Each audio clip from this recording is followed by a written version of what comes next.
मित्रों नमस्कार। मैं हूं सच्चिदानंद मिश्र। स्वागत करता हूं हिमालनी टीवी यूट्यूब चैनल में। मित्रों, नेपाल की जो पार्टी गतिविधि है उसमें मैं आज एक क्षेत्रीय पार्टी की बात कर रहा हूं जो कि मधेश का प्रतिनिधित्व करते हैं। आइए मैं लोकतांत्रिक समाजवादी पार्टी लोसपा की बात करता हूं आपके समक्ष। लोसपा जिसके अध्यक्ष हैं वयोवृद्ध नेता श्री महंत ठाकुर जी। महंत ठाकुर जी काफ़ी दिनों से इसका नेतृत्व करते आ रहे हैं। इनका बैकग्राउंड रहा है नेपाली कांग्रेस, उसके बाद तमलोपा और उसी का मिलती जुलती पार्टी है ये अभी लोसपा। लोसपा में पिछली बार के चुनाव में यह राष्ट्रीय पार्टी में अपना नामांकन नहीं करवा पाई। यह एक बहुत बड़ा धक्का लोसपा को लगा हुआ है।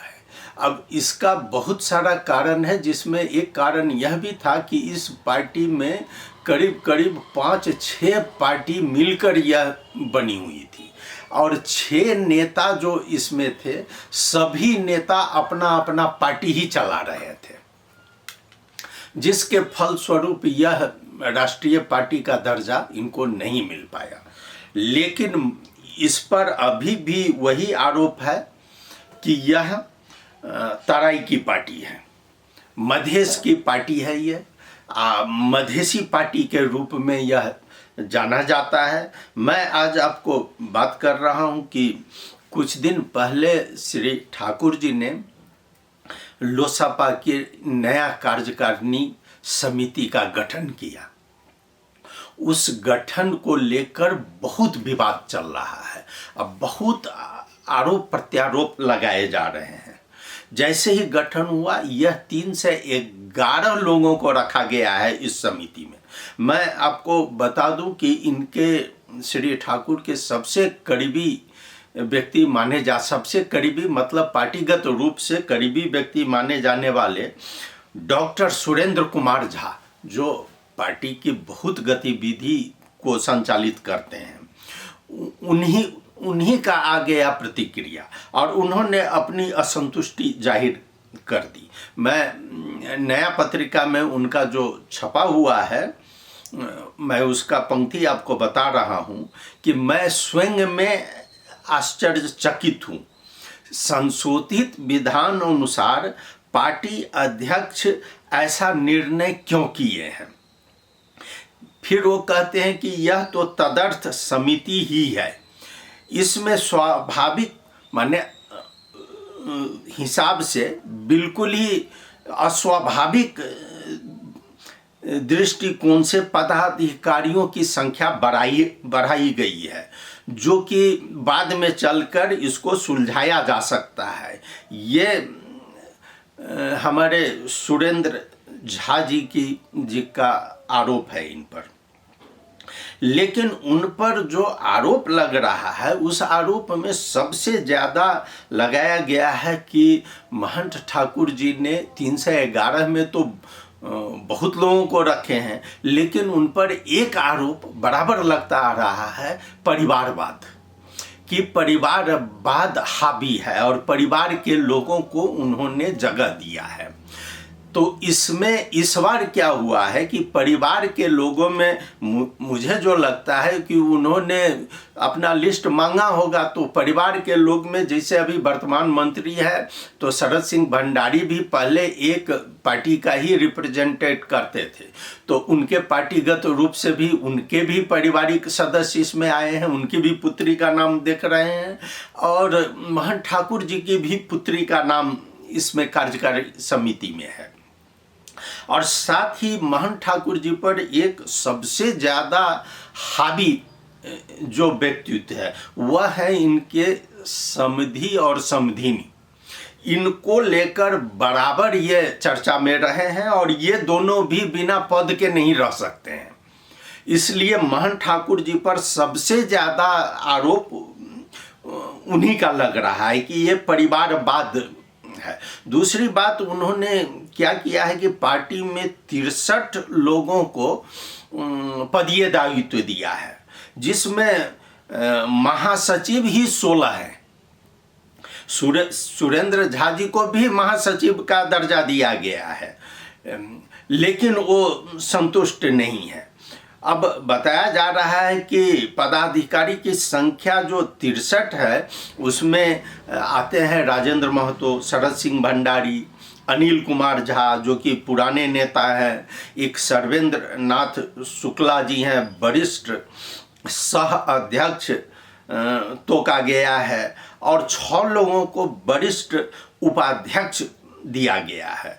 वरिष्ठ उपाध्यक्ष की जिम्मेवारी पाने वाले जितेंद्र प्रसाद सोनल जी हैं, जो पूर्व मंत्री रह चुके हैं, और उसी में उमाकांत झा जी हैं, लक्ष्मण लाल कर्ण है, अकबाल अहमद शाह है, निर्जला राउत है और प्रदीप नारायण यादव है। अब इसमें देखा जाए तो केवल महंत ठाकुर और शरद सिंह भंडारी के ही संबंधित नहीं है, इसमें राजेंद्र महतो जी के भी संबंधित, इनके भी महासचिव में रखा गया है। उनको अनिल महासेठ इनका दामाद लगता है, फिर भूपेंद्र महतो जी को रखा गया है। ऐसे ही अगर आप कलेक्ट कीजिएगा तो सभी का कोई न कोई इसमें है। लेकिन अभी क्या है कि पेपरबाजी का होड़ चला हुआ है, और पेपरबाजियों में आरोप प्रत्यारोप लगाए जा रहे हैं। स्वयं कहा जाता है कि राजेंद्र महतो और अनिल ठाकुर अभी चुप हैं, और लेकिन उनके समर्थकों द्वारा यह फैलाया जा रहा है। हालांकि 311 समिति जो बनाया गया है, इसमें सभी उनके परिवार के लोग आए हैं, ऐसी बात भी नहीं है। लोगों को तो एडजस्टमेंट के हिसाब से भी रखा गया है। और दूसरी बात, एक सोचाई इनकी ये भी हो सकती है महंत ठाकुर जी को कि इनकी पार्टी जो राष्ट्रीय पार्टी में नहीं आई है, तो कैसे ज़्यादा से ज़्यादा लोगों को कार्य समिति में रखकर तब अपना कार्य पार्टी की गतिविधि बढ़ावें। निश्चित रूप से वह सराहनीय काम है।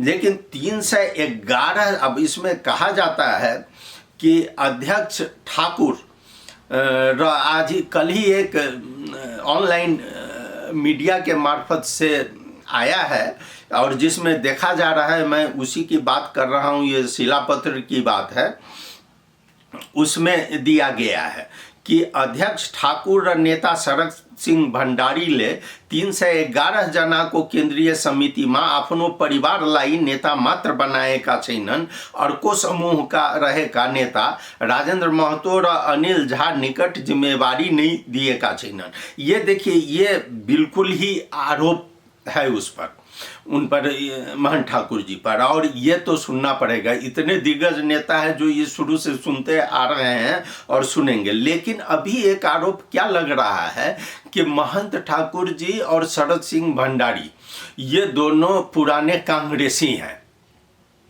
तो कांग्रेसी होने के कारण कि ये दोनों चाह रहे हैं कि अब यह पार्टी को हम नेपाली कांग्रेस में विलय कर दें।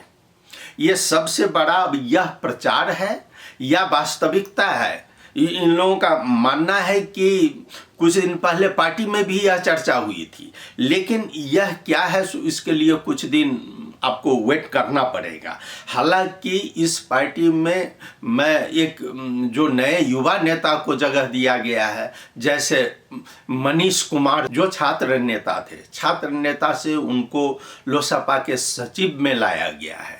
तो मनीष कुमार बहुत ही उत्साहित है, और उनका कहना है कि पार्टी को जैसे भी होगा अगली बार हम लोग राष्ट्रीय पार्टी बना के छोड़ेंगे और ये दिखा कर छोड़ेंगे।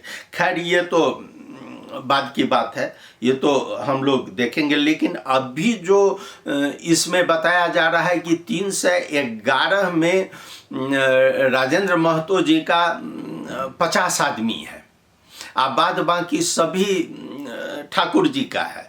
तो ठाकुर जी केंद्रीय कार्य समिति को इसलिए मजबूत किए हैं कि अब अगर उनको कांग्रेस में अगर जाना होगा तो यह आसानी से पास करवा लेंगे। इसमें तो आप पास करवा के चले जाएंगे नेपाली कांग्रेस में। यह आज बैठक बैठ रही है इनकी लोसपा की, लेकिन कल के एक शिलापत्र में इनका आया है, इन्हीं के आदमी द्वारा उसमें दिया गया है। इसमें शिलापत्र ने वो रमन कुमार पांडे का उल्लेख किया है, जो कि राजेंद्र महतो के करीबी माने जाते हैं और वो हिंदी अभियानी अपने आप को कहते हैं।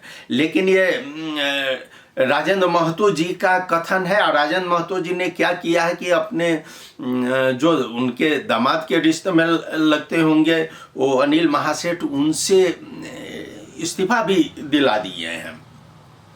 जो उन्होंने पहले कह दिया है कि मैं इस पद को नहीं मानता हूं, तो यह दिखा भी रहे हैं और राजेंद्र महतो कुछ बोल भी नहीं रहे हैं। और वो नहीं बोलने का कारण है कि वो कुछ अंदर ही अंदर सोच रहे हैं क्या करें नहीं करें, और बहुत दिनों से उलझन में है। लेकिन उनका कोई भी क्रियाकलाप ऐसा नहीं आ रहा है। पिछली बार चुनाव में भी सरलाही से हार गए थे, लेकिन बहुत कम मार्जिन से हारे थे। इसलिए वो अभी प्रतीक्षा में है कि क्या आगे करें। और इस पर राजेंद्र महतो चाहे अनिल झा अभी चुप्पी में है।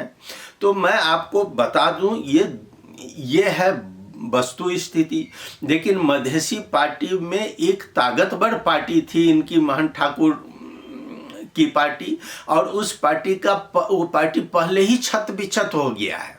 अब जैसे उसमें एक बहुत प्रतिष्ठित व्यक्ति थे और जो जोड़ने तोड़ने में माहिर श्री हृदय त्रिपाठी जी, वो अलग ही चले गए हैं पार्टी तोड़ के।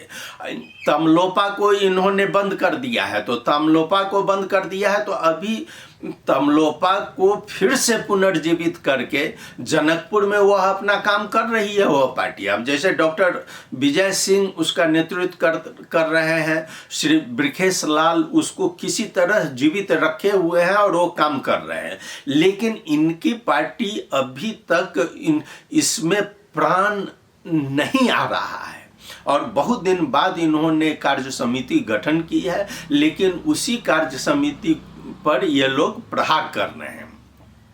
तो अगर देखा जाए तो यहाँ सोचने वाली बात यही है कि वास्तव में अगर राजेंद्र महतो, अनिल झा ये सब कहते हैं कि ये गलत हुआ है, तो गलत हुआ है तो ये लोग कहाँ थे इतने दिन से?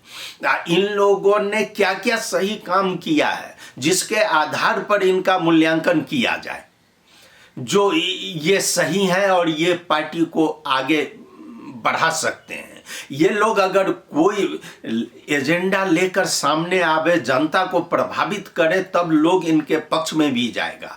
केवल महंत ठाकुर पर ही आरोप लगा देने से यह उनका यह कर्तव्य नहीं बनता है, उनका दायित्व तो पूरा नहीं होता है पार्टी। और ये बात सही है। देखिए, जो आरोप अभी महंत ठाकुर या शरद सिंह भंडारी पर लगा है कि नेपाली कांग्रेस में चले जाएंगे, तो एक बात समझ लीजिए कि अब अगर महंत ठाकुर नेपाली कांग्रेस में जाएंगे तो इनको क्या मिलेगा। यह महंत ठाकुर जी के लिए भी सोचनीय बात है कि वहां से तो छोड़ कर वो आए हैं, वहां पर जितनी चीज थी इनके सम्मान में सब देख कर आए हैं, और गिरजा बाबू के टाइम में ही छोड़े हैं। और ये देवबा और ये नए नए नेता इनको प्रवेश करके कोई वैसा आदर सम्मान कर देगा, यह अगर सोचाई है तो ये मुझे लगता है कि यह दिवा स्वप्न है, ये कुछ नहीं होने वाला है। जो ठाकुर जी अगर कांग्रेस में गए, हाँ, शरद सिंह भंडारी जी के लिए कुछ हद तक हो सकता है, लेकिन उनको भी वो स्थान नहीं मिल पाएगा जो स्थान अभी ये यहाँ डिजर्व कर रहे हैं, वो होल्ड कर रहे हैं। तो ये सही है या गलत है वो आपको समय बताएगा। हाँ, महंत ठाकुर जी को एक दुखद एक्सपेक्ट क्या है कि महंत ठाकुर एक ऐसे बुजुर्ग और व्यक्तित्व है जिनको कि हर व्यक्ति सम्मान के दृष्टि से देखता है। लेकिन उन पर जो ये परिवारवाद लग रहा है, सो ये परिवार के लोगों के लिए भी एक प्रश्न चिन्ह आ गया है कि भाई ठीक है, जो तुम परिवार कहकर हावी हो रहे हो कि हम ये काम करते हैं वो काम करते हैं, कम से कम एक व्यक्ति की महानता को तो पहचानो, जो तुम्हारे कारण एक व्यक्ति पूरा मध्य समाज में बदनाम हो रहा है, चाहे वो समधी हो चाहे समधिनी हो। आप बार बार तुम उसी पार्टी में उन्हीं पर दबाव देकर और एक पद लेना चाह रहे हो। आज अगर महंत ठाकुर के पास फिर कोई गवर्नर का पद आ जाएगा तो निश्चित रूप से उमाकांत झा जो समधी हैं वो उन पर हावी हो जाएंगे कि आप हमको भेजिए। तो ये कम से कम इतना संतोष तो उस परिवार को होना चाहिए। वह परिवार नहीं होगा, वह परिवार कलंकित होगा जो महंत ठाकुर जैसे व्यक्ति को आज कलंकित कर रहा है। यह परिवार के लिए सोचने की बात है महोदय। हाँ, एक हद तक तो इतना जरूर मान सकते हैं कि उन्होंने अपनी पुत्री को लाया है, इसमें पुत्री के प्रति सहानुभूति जरूर हो सकती है, क्योंकि उनको देखने वाला, संभालने वाला और एक चिकित्सक भी है। लेकिन पुत्री के अलावा और किसी के प्रति यह सहानुभूति नहीं जाएगी और वो यही कहा जाएगा कि महंत ठाकुर को कलंकित करने का काम उनके परिवार वाले करते हैं, जो कि इसके लिए डिजर्व नहीं करते, और वो जबरदस्ती दबाव देकर वो अपने को वहां घुसपैठ करवा रहे हैं। तो ये 311 व्यक्ति का जो किया गया है कार्य समिति, यह मेरे हिसाब से अगर सही तरीका से देखा जाए, अगर लोसपा को बनाने के उद्देश्य से किया गया है, तो यह 311 व्यक्ति को की जिम्मेदारी जाती है कि यह एक एक व्यक्ति वह काम करके दिखावे और फिर से लोसपा के मधेसी नहीं एक राष्ट्रीय पार्टी के रूप में उसको स्थापित करे। यह बहुत बड़ा चुनौती ये लोसपा के 311 मेंबर के ऊपर है, और वह नहीं है तो इन लोगों के लिए चिर्रू भर पानी में डूबने के सिवा और कोई विकल्प नहीं है। मित्रों, मैंने आपके समक्ष आज लोकतांत्रिक समाजवादी पार्टी की यह बात रखी। आपको कैसा लगा जरूर आप अपनी प्रतिक्रिया व्यक्त कीजिएगा। आपने सुना, बहुत बहुत धन्यवाद। नमस्कार।